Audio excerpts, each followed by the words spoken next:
स्वागत है आप सभी का आपके अपने YouTube channel the new world classes Jamui में। मैं आज आपके लिए एक नया टॉपिक लेकर आया हूं जो है नियंत्रक एवं महालेखा परीक्षक यानी कंट्रोलर एंड ऑडिटर जनरल। इसको शॉर्ट में बोलते हैं CAG। तो आइए जानते हैं कि CAG क्या होता है, इसका मतलब क्या होता है। तो देखिए, जनता के द्वारा सरकार को चुन लिया जाता है। अब सरकार जब बन जाती है तो देश पर शासन करती है, तो बहुत सारा पैसा खर्च करती है। तो वो पैसे किसके होते हैं? जनता के ही होते हैं। तो ये पैसा का कहीं गलत इस्तेमाल तो नहीं हो रहा है या घोटाला तो नहीं हो रहा है। तो ये सब कैसे पता लगेगा? तो भारतीय संविधान में एक पद लाया गया जिसका नाम CAG होता है, यानी सरकार का निगरानी करता है। कौन? CAG। यह सरकार का लेखा जोखा रखता है CAG। ठीक है, ये CAG भारतीय संविधान में भारत शासन अधिनियम 1935 के द्वारा जोड़ा गया। ये भाग 5 अनुच्छेद 148 से 151 में विशेष चर्चा किया गया है। ठीक है, तो चलिए अनुच्छेद 148 पढ़ते हैं। अनुच्छेद 148 कहता है कि CAG एक स्वतंत्र पद की व्यवस्था, यानी अनुच्छेद 148 में कहा गया है कि भारत में एक CAG होगा, यानी भारत में एक नियंत्रक एवं महालेखा परीक्षक होगा जिसकी नियुक्ति राष्ट्रपति के द्वारा की जाएगी। ठीक है, चलिए यहाँ नियुक्ति और शपथ कौन? तो राष्ट्रपति या त्यागपत्र राष्ट्रपति। मतलब CAG की नियुक्ति राष्ट्रपति करता है या CAG का शपथ कौन दिलाता है? राष्ट्रपति दिलाता है। अगर CAG अपना स्वेच्छा से इस्तीफा देना चाहेगा या त्यागपत्र देना चाहेगा तो किसको देगा? राष्ट्रपति को देगा। इसका कार्यकाल होता है 6 वर्ष या 65 वर्ष, जो दोनों में से पहले हो जाए। जैसे मान लीजिए कोई व्यक्ति 50 साल में CAG बना है, तो 6 साल के बाद यानी जैसे ही उसका 56 साल होगा तो वो रिटायर हो जाएगा। या फिर आप बोल सकते हैं कोई व्यक्ति मान लीजिए 63 साल में CAG बना है, तो वो 2 साल के बाद CAG का पद उसका समाप्त हो जाएगा, यानी 65 साल जैसे ही होगा उसका पद खत्म हो जाएगा। वेतन संसद द्वारा निर्धारित सुप्रीम कोर्ट के न्यायाधीश के बराबर। मतलब CAG का जो वेतन होता है ये संसद द्वारा निर्धारित होता है। और इनका वेतन कितना होता है? तो सर्वोच्च न्यायालय के न्यायाधीश का जितना वेतन होता है उतना ही CAG का होता है।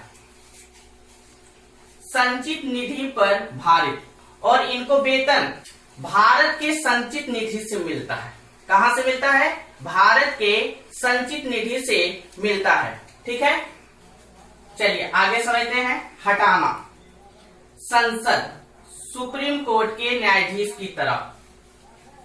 मतलब CAG को कौन हटाएगा? तो संसद के द्वारा हटाया जाता है। जिस तरह से सर्वोच्च न्यायालय के न्यायाधीश को हटाने की प्रक्रिया है उसी तरह CAG को भी हटाने का प्रक्रिया है, यानी CAG का हटाने का जो भी प्रक्रिया होगा वो सर्वोच्च न्यायालय के न्यायाधीश के प्रक्रिया के बराबर होगा। ठीक है, अगला पॉइंट है सेवानिवृत्त होने के बाद किसी भी पद पर नहीं होंगे। यानी CAG अगर रिटायर हो जाते हैं तो वो किसी भी पद पर नहीं होंगे, चाहे भारत सरकार या राज्य सरकार का कोई भी मंत्री हो, तो ये ग्रहण नहीं करेंगे। ठीक है, आगे चलते हैं। अगला पॉइंट है केंद्र एवं राज्य में लेखा परीक्षण का मुखिया होता है CAG। मतलब केंद्र एवं राज्य में लेखा परीक्षण का मुखिया कौन होता है? CAG होता है। ये एग्जाम में बहुत ज्यादा पूछा जाता है। अगला है पॉइंट, भीमराव अंबेडकर के अनुसार सबसे महत्वपूर्ण अधिकारी होता है। यानी भीमराव अंबेडकर के अनुसार CAG एक जो है महत्वपूर्ण अधिकारी होता है। ये भी बहुत ज्यादा एग्जाम में पूछा गया है। अब अगला अनुच्छेद पढ़ेंगे हम लोग, आर्टिकल 149 यानी 149। इसमें कार्य एवं शक्तियां, यानी आर्टिकल 149 149 में कहा गया है कि सीएजी का क्या कार्य होगा, उनकी शक्ति कितनी होगी, उसके बारे में विशेष चर्चा किया गया है। तो चलिए पहला पॉइंट कहता है कि देश की पूरी वित्तीय प्रणाली पर नियंत्रण केंद्र एवं राज्य दोनों, मतलब राज्य में और केंद्र में देश की पूरा वित्तीय प्रणाली पर नियंत्रण रखेगा कौन? सीएजी रखेगा। मतलब राज्य में अगर वित्तीय प्रणाली का नियंत्रण रखना है तो उसके लिए अलग नहीं होता है, वो भी सीएजी ही करता है कि सरकार देश में कितना पैसा खर्च हुआ, कितना पैसा आमदनी हुआ, वो सब नियंत्रण देखेगा कौन? सीएजी देखेगा। अगला पॉइंट है कि संचित निधि आकस्मिक निधि का लेखा परीक्षण करता है। मतलब सीएजी जो है संचित निधि या आकस्मिक निधि का लेखा परीक्षण करता है, मतलब उसके हिसाब किताब की जांच करता है कि संचित निधि में कितना पैसा आया, कितना पैसा गया, ठीक है, तो उसका जांच कौन करेगा? सीएजी करेगा। आकस्मिक निधि क्या होता है? ये मान लीजिए अभी संसद में कोई सत्र नहीं चल रहा है, अगर हमको पैसा का कुछ बजट में पैसा का जरूरत हो गया तो वो पैसा कहाँ से लाएगा? तो आकस्मिक निधि में कुछ पैसा होता है जो तुरंत उस समय के लिए निकाला जाता है और उस समय काम कर लिया जाता है। तो आकस्मिक निधि का भी लेखा की जांच करता है कौन? सीएजी करता है। अगला आर्टिकल है 150, ये कहता है राष्ट्रपति अगर चाहे कि सीएजी को कुछ ऐसे चीजों को ऑडिट के लिए भेज सकता है जो संविधान में नहीं है। यानी अनुच्छेद 150 कहता है कि राष्ट्रपति अगर चाहे कि सीएजी को कुछ ऐसे चीजों को ऑडिट के लिए भेज सकता है जो संविधान में नहीं है। जैसे मान लीजिए कि पानी वाला जहाज में कितना सामान आया, तो इसको राष्ट्रपति क्या करेगा? सीएजी को भेजेगा वहां जांच करने के लिए, ऑडिट के लिए कि कितना सामान आया पानी वाला जहाज में, ठीक है। अगला अनुच्छेद है 151 प्रतिवेदन, मतलब अनुच्छेद 151 कहता है प्रतिवेदन मतलब रिपोर्ट, ठीक है। तो सीएजी जो अपना रिपोर्ट देगा तो वो किसको देगा? तो केंद्र में अलग और राज्य में अलग होता है।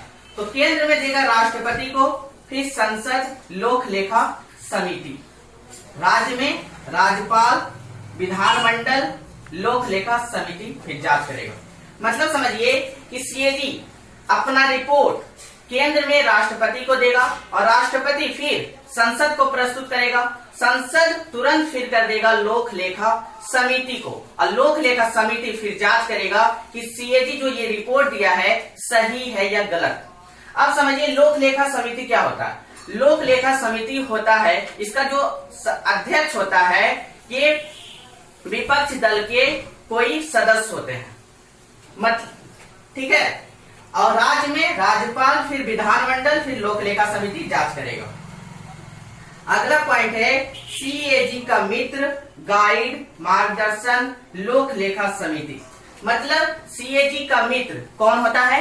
लोक लेखा समिति होता है। सीएजी का गाइड कौन होता है? लोक लेखा समिति होता है। सीएजी का मार्गदर्शक कौन होता है? तो लोक लेखा समिति आता है।